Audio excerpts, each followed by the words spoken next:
नमस्कार YouTube family, तुम्हाला सर्वांचं स्वागत आहे माझ्या चॅनलमध्ये. बघा, आता मी हिरवी मिरची घातलेली ही कट करायला, आणि ही मिरची मला शिजवून घ्यायची गावाला न्यायला 15 ते 3 वारा करताना. म्हणजे 1 महिनाभर पण म्हणलं तरी राहू शकते ही मिरची. तर मी ही शिजून एका डब्यात पॅक करून गावाला घेऊन जाणार आहे. खराब वगैरे काय होत नाही ही मिरचीला, रोज खायला सकाळ संध्याकाळ आपली मस्त आहे. तर तुम्हाला कोणाकोणाला आवडते नक्की कमेंटमध्ये सांगा.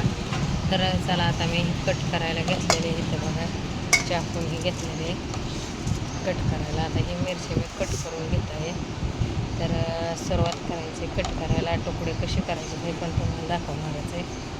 चला, तर आता मी कट करून घेते आणि नंतर तुम्हाला पूर्णपणे मी सगळे दाखवत आहे. नमस्कार यूट्यूब फॅमिली. चला, आता मी ही मिरची कट करून घेतलेली आहे, आणि ही मिरची कट करून घेतली, तुम्हाला दिसतच असेल. तर मी कट करून घेऊन ही मिरची ह्याच्यात पिकली वगैरे, पण ही मिरची पिकलेली ही करून घेतलेली आहे. तर अशी कट करून घ्यायची आपल्याला ह्या पद्धतीने तुकडे करून. आणि किती पण तिखट मिरच्या असू द्या, तरी पण किती पण तिखट मिरच्या असू द्या, तर दह्याने त्या कारळाच्या पोटाने शेंगदाण्याच्या पोटाने कसलेच तिखट लागत नाही. हे कोणाकोणाला आवडते नक्की मला कमेंटमध्ये सांगत राहा. की ते मी खराब टाकलेले काढून, आणि ह्याच्यातले एवढे ठेवले ते बघा. तर आता ही मला मिरची कशी शिजवून घ्यायची, कशी मी शिजवणार आहे हे पण तुम्हाला दाखवणारच आहे. चला, आता मी तयारीला लागत आहे. मिरच्या शिजवून घ्यायच्या त्या मला. तुम्हाला आवडतात का कमेंटमध्ये नक्की सांगा मला. तुम्ही पण ट्राय करून बघा, तुम्हाला कशा वाटतात, काय खायला छान लागल्या तर असेच व्हिडिओ नवीन बघत राहत जा. कमेंट नक्की करत जावा, आणि कमेंटमध्ये सांगा माझी रेसिपी तुम्ही करून बघता आणि कशी लागते टेस्टीला. तर हे खायला लय भारी मिरच्या. हे आमच्या खेड्यात पहिलं जेवण म्हणलं तर मिरच्याचं आहे.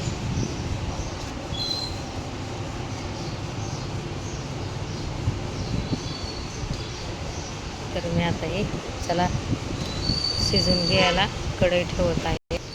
इथं मी कढई ठेवून घेतलेली. आता या कढईमध्ये मला तेल टाकायचं आहे. तेल टाकून घेत आहे.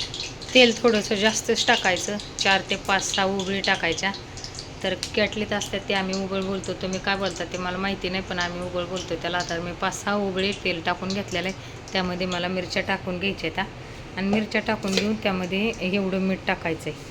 मीठ पण त्याला जास्त लागतं का तर तिखट होऊ नये म्हणून. तेलात मिरच्या टाकून घेतल्यात, आणि मिरच्या टाकून घेऊन बघा, आता आपल्याला ही मीठ आधी टाकायचं आहे. मीठ टाकून घेतलं मी. आता मिरच्या खालवर करून घेत आहे. तर बघू शकता, मीठ तेल टाकून मी खालवर करून घेतले. तर आता आपल्याला एक डबा दह्याचा टाकायचा आहे. ह्यामध्ये अजून थोडंसं दही टाकायचं आहे. तर मी दही अजून थोडं टाकत आहे. का तर आपलं घरी बनवलेलं दही छान लागतं आणि छान वाटतं टाकायला. तुम्ही पण टाकून बघा. तर बघा, अजून मी अर्धा डबा दह्याचा टाकत आहे. तर आता ह्याला पाणी सुटूपर्यंत काय करायचं, शिजून घ्यायचं. त्याला कलर यायला थोडीशी हळद पण घालायची आहे आपल्याला.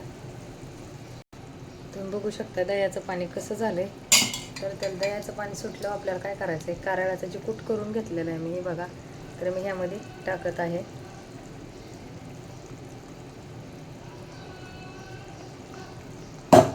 आता वहीन एवढं कारळाचा कूट जेवढा असेल तेवढं तिखट लागत नाही.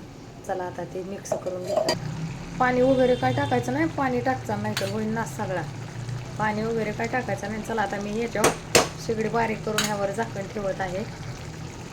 शेगडी बारीक करायची, आणि ह्यावर आता झाकण ठेवलं. 10 ते 15 मिनटं अशी मिरची वापरून द्यायची. एकदम मस्त आणि झणझणीत मिरची खायला होती का नाही, तुम्हाला तर आवडणारच आहे मला माहिती आहे. चला, मी आता मिरची शिजवून घेत आहे.